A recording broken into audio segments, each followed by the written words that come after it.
Hi, I'm right now here at the Yushan Sports Center, where the 2026 Snooker World Open is about to unfold. This is the 7th time the Snooker World Open has been held in Yushan County, Jiangxi Province. This event has attracted many top snooker players from around the world, including Ronnie O'Sullivan and Sean Higgins.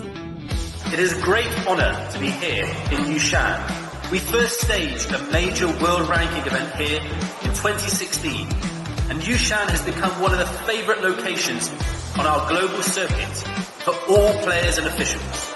We appreciate the remarkable culture and history of this region of the Jiangxi Province, and the natural beauty of the landmarks such as Mount Sanqing, and of course Yushan itself is world famous as the first and only billiard sports city. Finally, I'd like to thank the people of Yushan for their enthusiasm for snooker and for the warm welcome we always receive. Enjoy the show. From March 16th to 22nd, the world's top snooker players will compete across multiple stages.